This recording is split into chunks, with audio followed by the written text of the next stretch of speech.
Today I want to talk about CJ Stroud and Jack Miller losing their black stripes at the same time, and what does this actually mean? And all that's coming up after the bumper. Don't be cornering me. Hold up. Time. You gotta help me with that corner shit. What's up, kid folk? It's RJ Young. I am not on a step mill. Consider hitting the like and subscribe button because I upload a video every single day. So it's college football related, sports related. We have a good time. Today, I want to talk about quarterbacks CJ Stroud and Jack Miller, each losing their black stripes basically at the same time following practice on Thursday. This segment has gone live on Wednesday. The segment goes live on a Thursday because I was flat out tired and I was just done. I was through.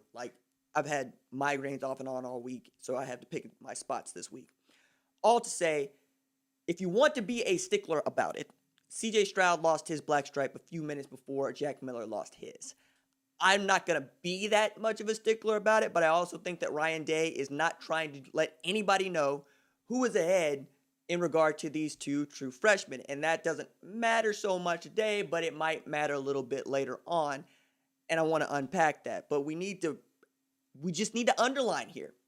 Jack Miller was first into the boat, committing to this 2020 class in July of 2018. He's very excited to be a member of this class coming out of Scottsdale, Arizona.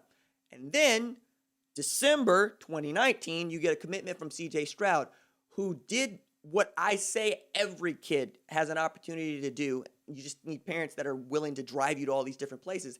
He took advantage of the camp circuit to grow his recruiting and grow his ranking. So in March of 2019, that dude is ranked 847th in the country, coming out of Rancho Cucamonga, California.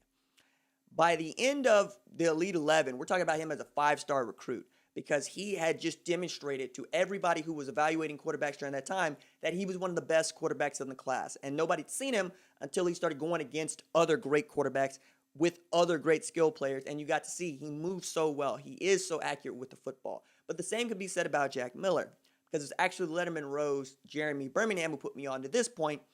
You can't evaluate Jack Miller in high school without knowing that his offensive line was very, very bad, right? He was running for his life a lot of time and making some throws that normally you wouldn't have to make, but he was still making them. And that's the way that you have to go forward in what he could be. He's also 6'4", about 220 pounds. CJ Stroud's about 6'3", 216. For perspective here, Justin Fields is about 6'3", 230, okay? So both of those guys have the raw tools that Ryan Day wants in a quarterback for Ohio State today. It's about which one of them is going to develop first. And he hasn't named a backup quarterback. As a matter of fact, in the media session that he did earlier this week heading into the Nebraska game, he said, we're probably going to make a decision about who the backup quarterback is on Friday night, which means that we won't know who it is until, they're up on Nebraska by 4 or 5 touchdowns, right? Either way, I think we're going to see all of those guys play. It's about how much of those guys play and which one of those guys comes out there first. Lots of people think that CJ Stroud is ahead based entirely on his recruiting because they have nothing else to go on. Some people think that Jack Miller's behind. I think that if nothing else, Jack Miller's people know that he's a great quarterback and a great football player. But you also don't want a Joe Burrow situation, right? And you can't guard against this. If the guys want to transfer, they want to transfer, especially as it looks like we're getting closer and closer to the one-time transfer rule without any penalty, which means that one of those dudes probably ends up playing somewhere else because they want to start. With quarterbacks, you got to be able to play, and you got to have an open competition if you want to be able to keep those guys on your roster. I mean, just ask Kirby Smart how that goes. That dude had Jacob Eason and Justin Fields on the same depth chart with Jake Fromm, and ends up riding with Jake Fromm.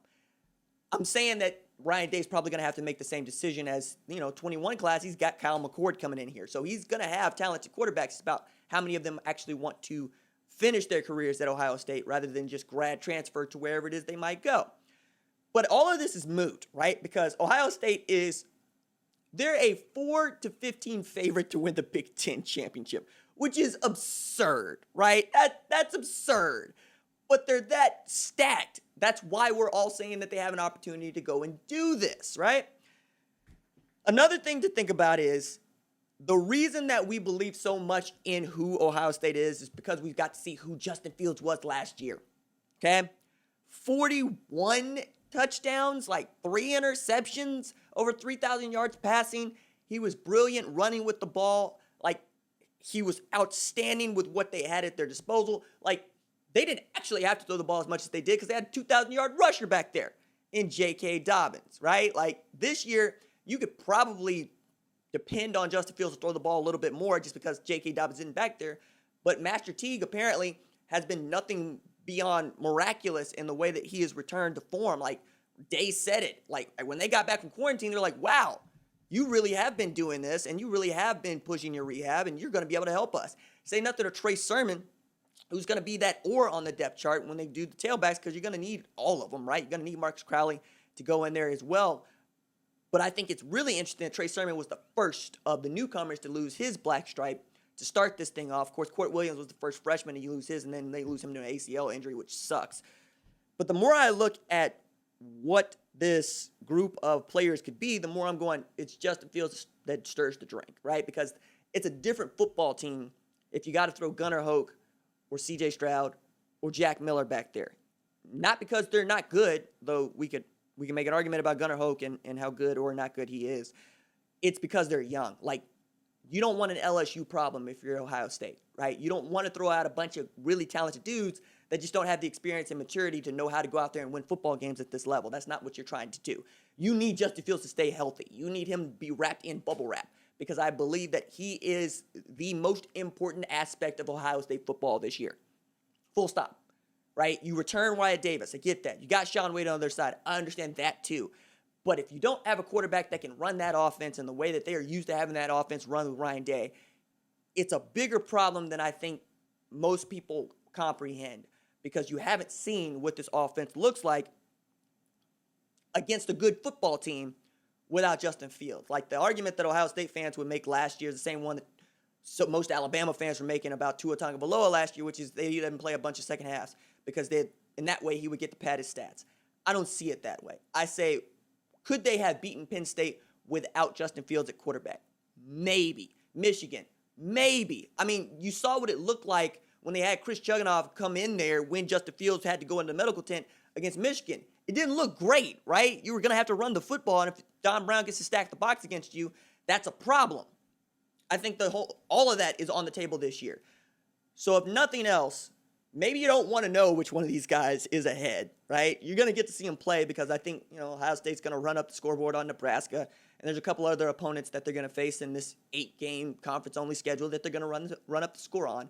But you don't want to know what that looks like in for real must-win situations. You want Justin Fields for that, and that is the point that I wanted to make. Even as, I think CJ Stroud, Jack Miller both have great futures. Right now, can't nobody call it but Ryan Day, and I don't think he wants to call it. All right, that's it for me. Deuces.